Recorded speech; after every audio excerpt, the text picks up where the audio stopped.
Assalamualaikum warahmatullahi wabarakatuh.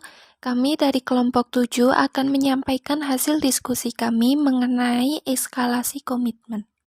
Sebelumnya, saya akan memperkenalkan anggota kelompok kami terlebih dahulu.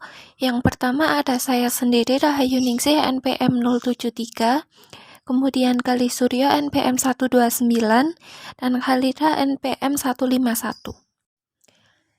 Materi pertama ada definisi eskalasi komitmen. Eskalasi komitmen atau escalation of commitment merupakan suatu fenomena yang menggambarkan kecenderungan seseorang atau pembuat keputusan untuk meneruskan keputusan atau komitmen awal secara tidak rasional. Setahu tahun 1976, dalam penelitiannya yang berjudul Deep in the Big Muddy, a study of escalating commitment to chosen course of action, menjelaskan bahwa individual akan merespon investasi sebelumnya dengan meningkatkan kesediaan untuk menginvestasikan tambahan sumber daya. Dalam konteks keputusan investasi, konsekuensi negatif dari keputusan sebelumnya justru akan menyebabkan konsekuensi negatif berikutnya. B. Sudut pandang eskalasi komitmen. Untuk yang pertama yaitu eskalasi komitmen sebagai tindakan rasional. Menurut Eisenhardt pada tahun 1989 menyatakan bahwa eskalasi komitmen dapat dipandang sebagai tindakan rasional apabila dikaitkan dengan isu kompensasi.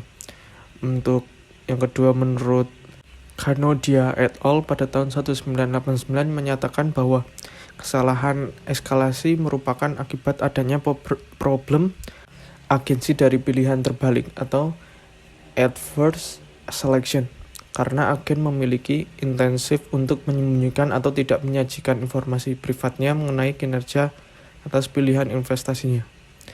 Untuk menurut Heath pada tahun 1995 menjelaskan isi rasionalitas dari eskalasi dengan menggunakan teori mental budgeting. Untuk yang kedua yaitu eskalasi komitmen sebagai tindakan irasional.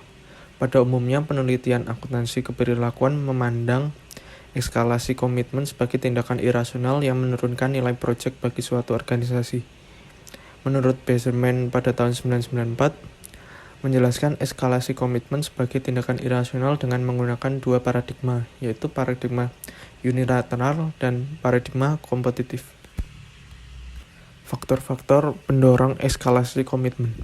Menurut Beserman pada tahun 1994 menjelaskan terdapat 4 faktor yang menimbulkan perilaku eskalasi komitmen, yaitu perpetual bias, judgmental bias, management impression, dan competitive irrational.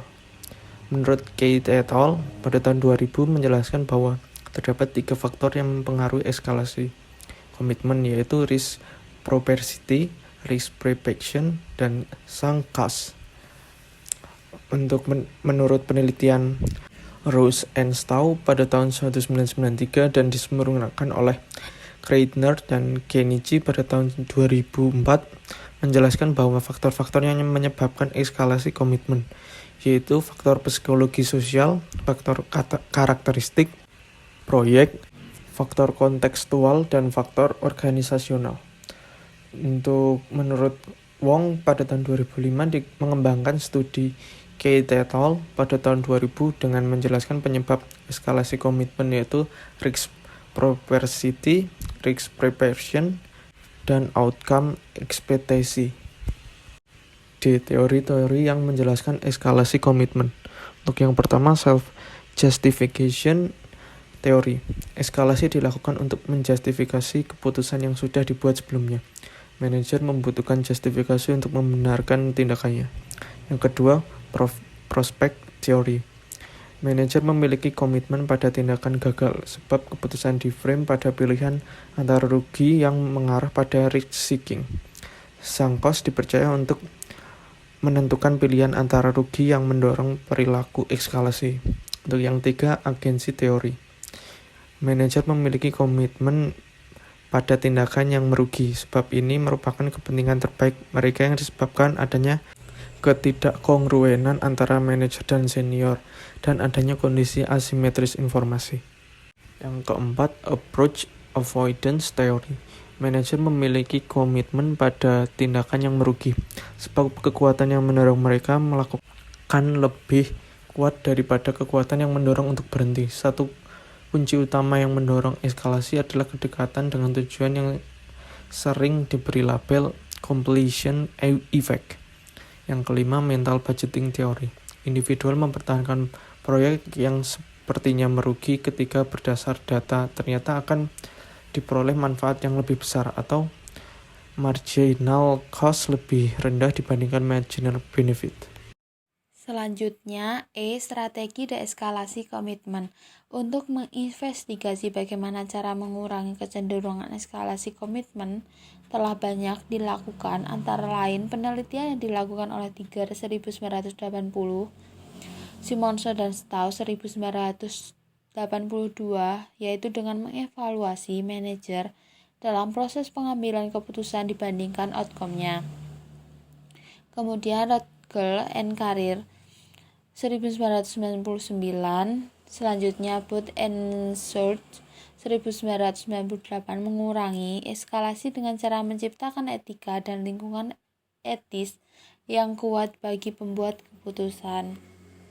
Selanjutnya yaitu topik eskalasi komitmen sangat relevan di BAR. Contoh bahwa penelitian eskalasi komitmen relevan dengan praktik akuntansi. Pertama, riset yang dilakukan oleh Ghosh 1997 menguji eskalasi komitmen dengan prevost ekspeditur. Kemudian, Rushala 1999 mengkaitkan eskalasi komitmen dengan budget goal attainment. Selanjutnya, riset mengevaluasi investasi pada perusahaan nuklir yang besar oleh Ross and Stowe 1993. Cheng et al. 2003 mengkaitkan dengan capital budgeting. Terima kasih, sekian presentasi dari kelompok kami. Apabila ada kesalahan kami mohon maaf. Wassalamualaikum warahmatullahi wabarakatuh.